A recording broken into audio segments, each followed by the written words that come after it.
Konten ini tidak bertujuan untuk membuat Anda menjadi antipati dengan pendeta, namun membuat kita semua yuk sama-sama belajar menjadi hamba Tuhan yang lebih baik.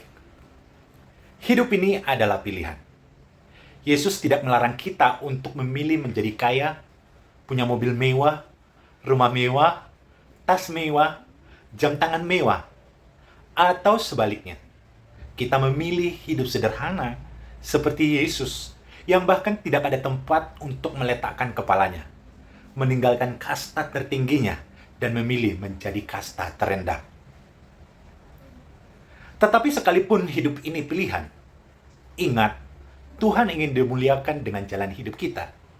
Jadi pertanyaannya, apakah dengan pilihan kita, Allah sudah dimuliakan? Pilihan masa kini dapat berbentuk segala kemelekatan dan ketergantungan pada segala kuasa dunia, hidup mengandalkan kehebatan diri, hidup yang kecanduan akan nikmatnya harta, tahta, dan kuasa. Melekat pada gaya hidup yang tidak bebas dari hedonisme atau poya-poya. Melekat pada mimpi-mimpi untuk membesarkan diri dan menguasai orang lain.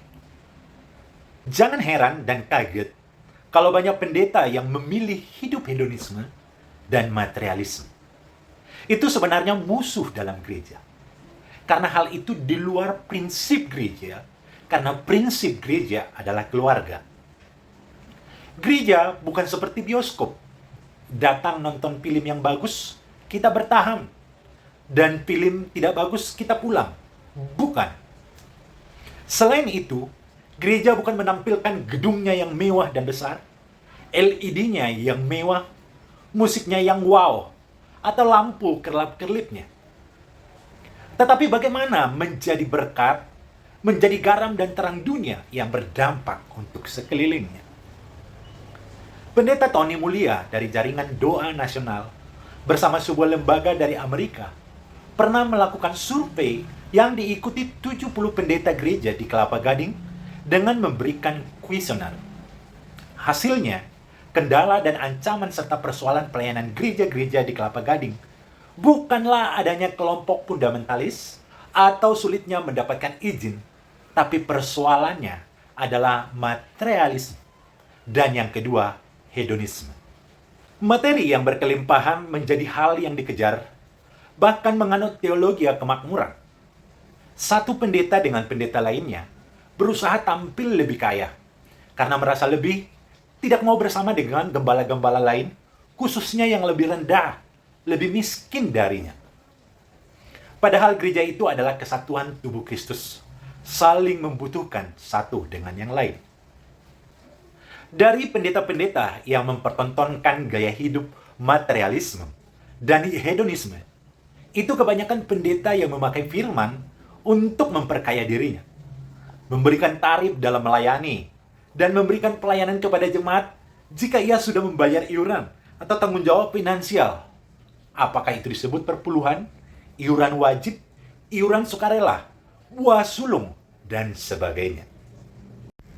Bahkan pendeta-pendeta yang tampil dengan gaya hidup berlebihan tidak sejurus dengan upah yang diperoleh para pengerja atau pegawai yang ada di gerejanya. Para pengerjanya hidup dengan pas-pasan, bahkan ada yang berkekurangan, sementara pendetanya hidup bergelimangan harta. Bagi pengerja berlaku melayani tanpa mengharapkan bayaran, sementara pendeta menikmati hasil dari pelayanan bersama pengerja. Nehemia pernah mengoreksi imam soal upah yang diberikan kepada penjaga pintu gerbang, penyanyi atau worship leader di Nehemia 13 ayat yang ke-10. Aku juga mendengar bahwa orang-orang Lewi tidak menerima bagian yang sudah ditetapkan untuk mereka, sehingga mereka dan para penyanyi yang seharusnya bertugas dalam upacara kebaktian telah kembali ke ladang mereka.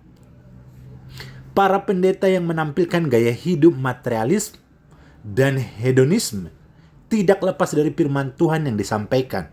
Firman Tuhan yang disampaikan hanya soal berkat, soal membayar perpuluhan, soal memotivasi jemaat memberi ke gereja agar jemaat diberkati Tuhan.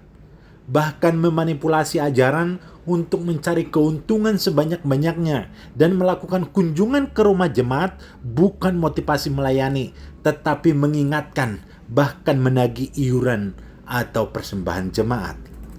Berkat yang diperoleh dari jemaat yang kekurangan bukan dipakai untuk memperluas kerajaan Tuhan, malah dipakai untuk makan enak, hidup hedonisme, belanja barang-barang branded seenaknya, ganti mobil semaunya, sementara jemaat yang memberinya makan tidak makan seenak makanan gembalanya. Pernah mendengar cerita seorang pengusaha ini sering memberkati pendeta. Pada satu perjalanan menggunakan pesawat, pengusaha ini naik kelas ekonomi. Saat berjalan menuju ke kelas ekonomi melewati kelas bisnis, pengusaha ini lihat pendetanya duduk di kelas bisnis. Lewat pengalaman itu, kita mendapat pelajaran. Jemaat diminta memberi dan memberkati pendetanya dari kekurangan, tetapi pendetanya bersenang-senang gaya hidup mewah dengan berkat dari jemaat. Ini dunia memang sesat.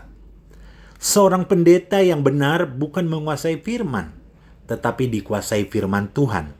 Kalau pendeta yang menguasai firman, maka firman Tuhan akan diatur untuk kepentingannya. Sedangkan kalau pendeta yang dikuasai firman Tuhan, maka apa yang akan disampaikan itu benar dari Tuhan. Ada pendeta juga yang membuat kasta di gereja, di mana orang yang lebih kaya dan punya jabatan, yang mempunyai persembahan lebih banyak, duduk di bagian depan dan mendapat perlakuan yang berbeda, bahkan dijadikan menjadi syarat sebagai pengurus gereja. Dan tidak jarang orang kaya akhirnya bisa mengatur gereja, dan pendeta tidak berani menegur karena persembahan yang besar seolah-olah menjadi sogokan yang bisa menutup mulut pada kebenaran. Pendeta adalah hamba Tuhan, dan hamba Tuhan itu melayani, bukan dilayani. Siap berkorban, bukan mengorbankan umat yang dilayani. Belajar dari Kristus yang mencintai kita sampai pada puncak pengorbanannya di kayu salib sebagai bukti kasih-Nya. Mari kita renungkan firman Tuhan dalam 1 Korintus 13 ayat yang keempat sampai yang ketujuh yang mengatakan, kasih itu sabar dan murah hati, tidak cemburu, tidak memegahkan diri dan tidak sombong. Kasih tidak melakukan yang tidak sopan dan tidak mencari keuntungan diri sendiri. Tidak pemarah dan tidak menghitung kesalahan. Kasih tidak bersukacita tentang ketidakadilan, tetapi kasih bersukacita tentang kebenaran. Kasih menutupi segala sesuatu, percaya segala sesuatu, mengharapkan segala sesuatu, sabar dalam segala sesuatu. Mari kita renungkan sebagai hamba Tuhan. Apakah kita benar-benar melayani, bukan mencari keuntungan diri sendiri? Pendeta sebagai hamba Tuhan harus menjawab kebutuhan umat yang sedang lapar menjadi kenyang, miskin menjadi kaya, bodoh menjadi pintar, sakit menjadi sembuh, dan salah menjadi benar. Dengan cara apa? Dengan cara seperti yang Yesus lakukan, rela jadi miskin supaya umatnya jadi kaya, rela mati supaya umatnya hidup, jangan sebaliknya. 2 Korintus 8 ayat yang ke-9 berkata, karena kamu telah mengenal kasih karunia Tuhan kita Yesus Kristus, bahwa Ia yang oleh karena kamu menjadi miskin, sekalipun Ia kaya, supaya kamu menjadi kaya oleh karena kemiskinannya. Terima kasih, Tuhan Yesus memberkati. Shalom.